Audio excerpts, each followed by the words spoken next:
This news update is brought to you by... Say hello to Chelsea. Chelsea is a champion surfer, so she's accustomed to moving super fast, which is why she relies on super fast broadband brought to her through Flow's 100% fiber to the home network. It keeps her family sharing and surfing and saving each month. Combined, she bundles her Flow mobile, home phone, and TV services, so she can enjoy much more for much less, and so can you. Visit any Flow retail outlet, call 1-800-804-2994, or visit discoverflow.co to find out more. One-of-a-kind connection. This is how we flow.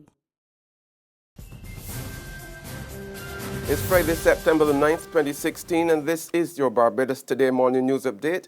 I'm Emmanuel Joseph. Thanks for joining us. Topping the news at this hour, the Public Service Commission is facing a possible lawsuit over the appointment of a number of customs officers to senior positions.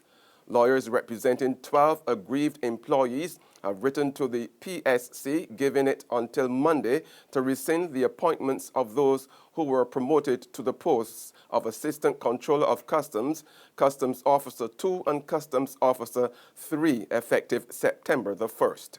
The law firm of Gregory Nichols and Associates, which is acting on behalf of the 12, told Barbados Today if the PSC did not revoke the appointments by the deadline, it would go to court to seek an urgent injunction to freeze the appointments. At issue is what the law firm sees as an unfair, irregular, and unlawful interview process that denied its clients a fair and equal opportunity to be promoted. Meanwhile, the National Union of Public Workers warns that Barbados' border security could be seriously compromised by what it calls a watered-down border security plan under the terms of the proposed absorption of the Customs and Excise Department into the Barbados Revenue Authority. The NUPW did not release details of the stipulations for the merger, but Acting Assistant General Secretary Wayne Warren said this was a major concern for officers who are resisting government's latest deadline for the subsuming of the two entities. The customs individually and collectively will determine their numbers, whether they will opt to go or not to go. We will not interfere with that process of opting. And I will tell you though, but if the reservations continue, it may point to some uncertainty and workers feeling comfortable going to the Revenue Authority, and that is very important. But we will continue to facilitate the process of making them as comfortable as possible. We will continue to facilitate all their concerns, but at the end of the day, we have to also represent any apprehensions or further misgivings they have about the process. The wait for a settlement by the policyholders and investors in the collapsed insurance company CLICO International Life is about to be extended even further as the process has hit a new hurdle. Vice President of the Barbados Investors and Policyholders Alliance, Dighton Smith, said the authorities will not meet the September 30th deadline set by the High Court for payment of the hundreds of millions of dollars owed to the approximately 15,000 who have put their money in the insurance company. And while he is hoping the wait will be over by the end of this year, there is no guarantee. The government of Barbados is going to provide bonds to CLICO in return for the real estate assets that will hold. And those assets are going to the holding company called New Life Investment Company.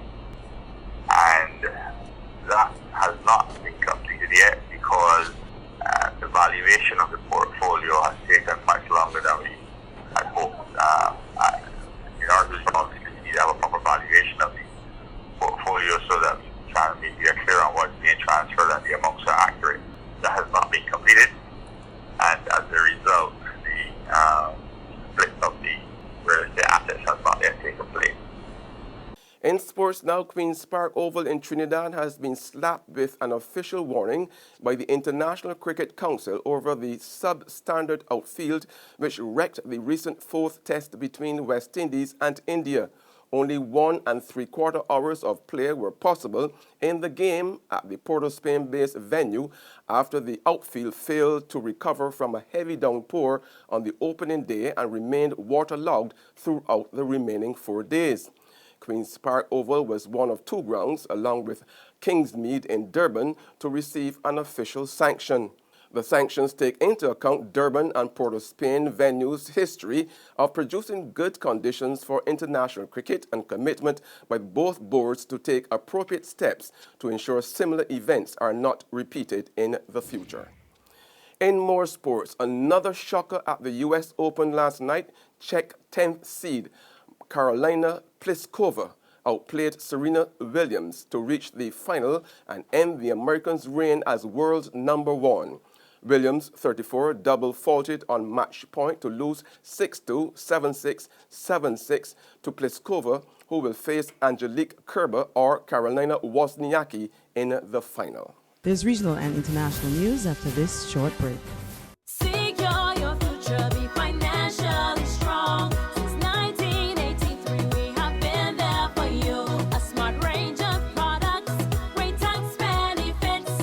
We're the solution to your hopes and your dreams. The Barbados Workers Union Cooperative Credit Union. The Barbados Workers Union Cooperative Credit Union. Humble beginnings to smart loans, smart savings. Save smart and borrow smarter, that's the move for me. Stability, prosperity, we're the solution to your hopes and your dreams.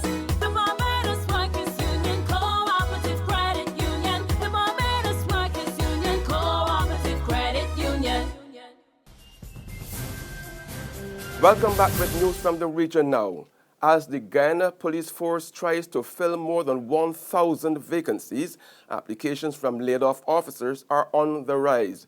But while the force was willing to rehire former police, the acting commissioner David Ramnarine is warning that those with blemished track records won't stand a ghost of a chance. He disclosed that he is aware of many former police ranks who have written to several government officials claiming that they had been laid off wrongfully by the force and pleaded for a probe into their dismissal. When the staff officer brings up the file and you see, for example, a constable in a small number of years of service has 40 charge sheets, has over 400 days sick leave. Are you telling me that this is someone that we should re-employ in this Guyana police force?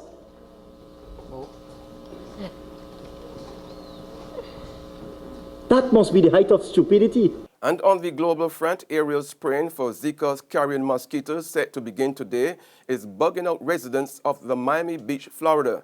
Miami residents have voiced concern about aerial spraying for Zika carrion mosquitoes. Zika is spreading in South Florida, and the stakes are high. When pregnant women become infected with the virus, their babies can be born with devastating birth defects. That's why health authorities have sprayed a pesticide from airplanes to kill the mosquitoes that carry Zika. But there's concern that the chemical being sprayed, called Nailed, may also be harmful to unborn babies. It's essentially a neurotoxin and can result in unborn children in particular having neurodevelopmental problems. The European Union has banned Nailed insecticide.